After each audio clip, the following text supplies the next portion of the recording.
All right, all right. What is up, folks? It is me, Mike Vanderpool, director, producer of the Heart of the Lions documentary film, and I'm here today to do a recap of yesterday's game against the Philadelphia Eagles, and also maybe to kick off a podcast series. I don't know what I'm actually going to do here. I've got a Facebook page, and I posted some videos, and things are going pretty well, so I figure people like to hear me talk, so I'm just going to keep talking. I'll keep this short and sweet. Y'all got wonderful people out there like Matt Derry and his Lockdown Lions stuff. You've got all the other people, podcasters doing pretty amazing things. I just want to take this time to give my perspective on the game because I think I'm a little bit unique in that I don't know anything about football. I'm not going to have any special guests. I'm not going to do anything very exciting here. It's just going to be me kind of like post-game celebrating, post-game ranting, always thinking about what we've got going on. So I'll be in bed by then, Kevin.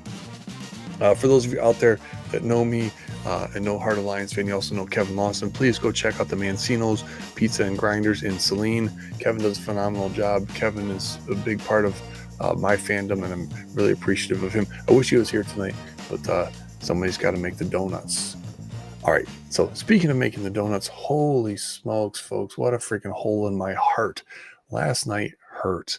I have to admit, the whole day was a little kind of bummed out. I've been feeling a little congested and gross, and then all of a sudden, I'm watching Minnesota, and they look a little decent for a while, but then they crap the bed at the end.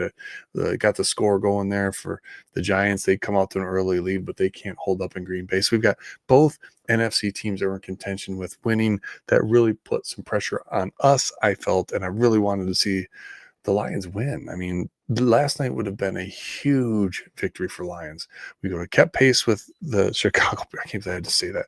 We would have kept pace with the Chicago Bears, but we also would have kind of cemented that we were the real deal. Now there's lots and lots of questions. Lions are out of the playoffs if they start today. One of the most things I hate more than anything else because they don't actually start today. And there's lots of football left. So we're going to get into that. We're going to get into some of my thoughts on the game itself. We're also going to say a happy birthday to my son. My son is the reason I'm even doing this. 10 years ago, he was born on November 17th. 3 weeks later, I shot this little clip of the movie Heart of the Lions fan. That became part of the introduction. And here we go. 10 years later, I'm still talking about it, still living it. So was watching the game last night with my wife, and it might have been my energy. I'm going to apologize, folks. I was in a bad mood for the whole entire game from start to finish, so much so that she even noticed it, right? But I just think it was like something in the air. But how are we going to talk about this, right? You got to kind of come up with a shtick, right? You got all these people out there talking all these things, and I think what I'm going to do here is I'm going to take this from the perspective of looking at why we lost or why we won, depending on what actually happens, right? Because we'll do these post game and then kind of looking ahead. I think that makes sense, right? We'll live in the moment. We'll look a little bit backwards, we'll look a little bit forward, but we'll live in the moment. So I've come up with this idea. I'm going to call it the 5-point play. 5-point play is I have 5 points to give away for the win or for the loss. In this case, the loss, I'm going to give away 5 points, 5 reasons. Or I'll find a few reasons, 1, 2, 3 reasons. So sometimes I'm going to give all 5 points, but I'm going to distribute those points and pass the blame around, whether it's good or bad, passing the blame around. Since we lost, it's going to be obviously some of the blame and not the praise here. And then we'll look at the schedule for the Lions and some of the other teams, specifically the Bears, because now the Bears are, this hurts me to freaking say it, the Bears are in the lead in the NFC North, and the Bears fans are not going to shut up until somebody knocks them out of that seat. And dear God, if it has to be week 18 versus the Lions, well, yeah, that'll be a fun one. But let's go ahead and talk about the game last night, right? And I guess the best way to talk about the game is from the view of the stats. For me, I think that's going to make the most sense here. So I'm going to go ahead and share my screen so we can take a look here at the stats from yesterday. So let's see here. Does that look good? How about this right here? This looks pretty good. So you have Jared Goff throws 37 times, 14 completions. That's enough said. Jahmyr Gibbs averages 3.2 yards a carry, carries it 12 times. David Montgomery averages 4.5 yards a carry, carries it 6 times. 18 rushes to 37 passes. Now, folks, the offensive line was bad, but We were able to run the ball at almost an average of 3.7 yards per carry. That's decent. I mean, it's not great, but it's decent. Uh, we're able to pass the ball a little bit. Jahmyr Gibbs has 5 catches for 100 yards. I mean, it wasn't like everything was awful from the offensive line perspective. Now, that said, I do think out of those 5 points, we do have to give some blame to the offensive line. They're young, they're banged up. I truly think they were put in horrible position. So I'm going to give 1 point to the offensive line, 1 point of blame to the offensive line. Could they have done better? Of course. But I think that they were put into a terrible, terrible, terrible position. Now, Jared Goff obviously deserves some of the blame. The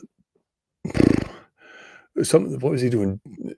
Jump passes, falling backwards, everything else. Like, okay, Jared, you're the one who gets to check out of plays and read defenses and do some things. Like, what were you doing in order to put yourself into that type of position?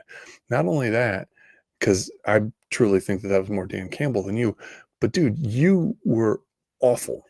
This was your worst game. This was Jared Goff at his finest, throwing into the dirt, throwing into the clouds, throwing into the hands of other players, and really, really, really, Jared, when we needed you to step up, you kind of crapped the bed. And maybe you could use those gloves to wipe it up because they were definitely not helping you throw the ball. So, was it cold? Okay. Was the ball slippery? I guess. But at the end of the day, I would have loved to see you come out in the second half with those stupid gloves off and actually like do something. Now, that said, Jared, I think I got to give you 2 points, man.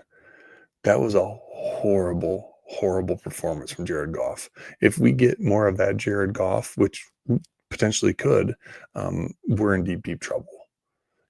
Jared Goff last night reawakened all the doubters. Now we got to hear about how bad he is and how he'll never win a Super Bowl and blah, blah, blah, blah, blah. Just like we got to hear about Chicago, blah, blah, blah, blah, blah. Like, all we wanted yesterday was to not have to hear the freaking blah, blah, blah, blah, blah. And now here we are, blah, blah, blah.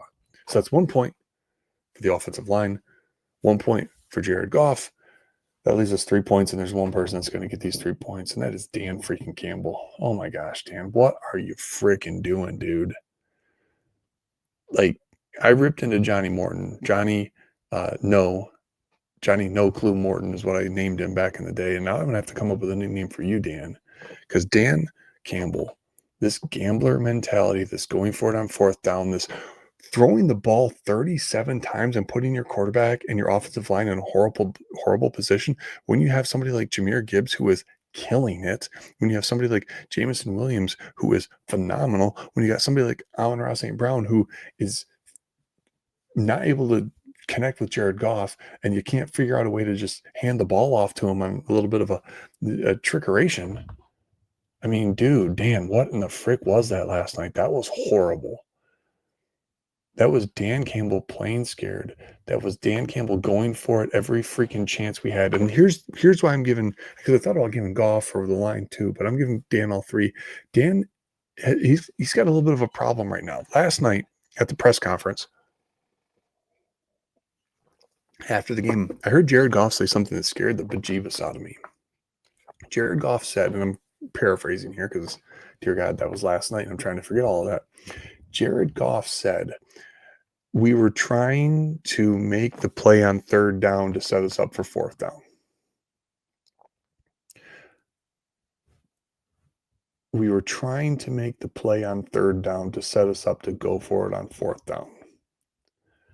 What in the actual F to the F are we freaking doing if that's how we're thinking?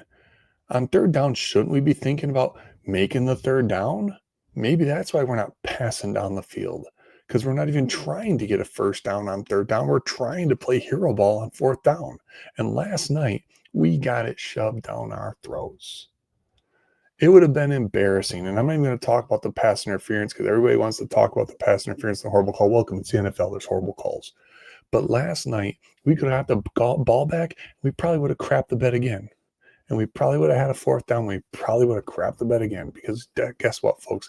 Every fourth down play was the same stupid play, same crossing route that never, ever worked.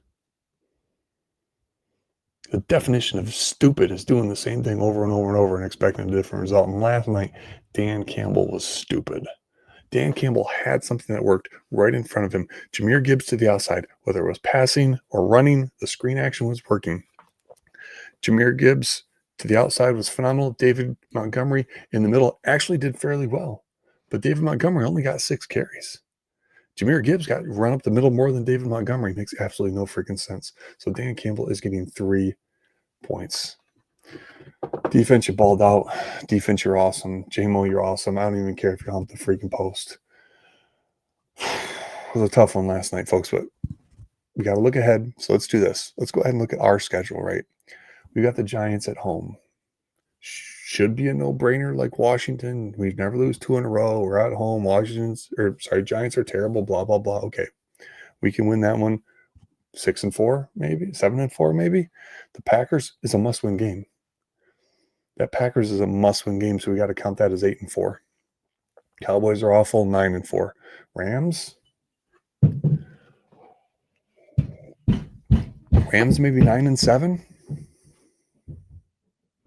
or not 9-7. Rams. If we're oh geez, can't even do math. If we're 6-4 right now, right? That would be 7-4, 8-4, 9-4. Winning those 3 games is not a guarantee. Lose to the Rams, that's 9-5. Beat the Steelers because you got to beat Aaron Rodgers. Kirby Joseph has to be back for that game. 10-5. Beating the Vikings, 11-5, and then beating the Bears. We could still be 12-5 this year. No way. I mean, we have to win a lot of those games, but like our schedule is not bad here down the stretch. The Rams at 425 on the West Coast, that's going to be a loss. There's no way we win that game.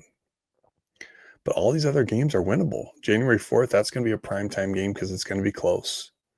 So I'm picking 12-5 right now for the Lions. Let's see where our Bears are at, because our Bears are 7-3 right now, I believe. Let's go. Let's do this NFC standings first. So I'll make sure I'm doing the right thing, right? NFC standings. Here we go. Oh my goodness. NFC. Yeah. So we only lose one more and we're going to be 12-5. We're okay. Bears are 7-3. Bears are not going to beat the Steelers.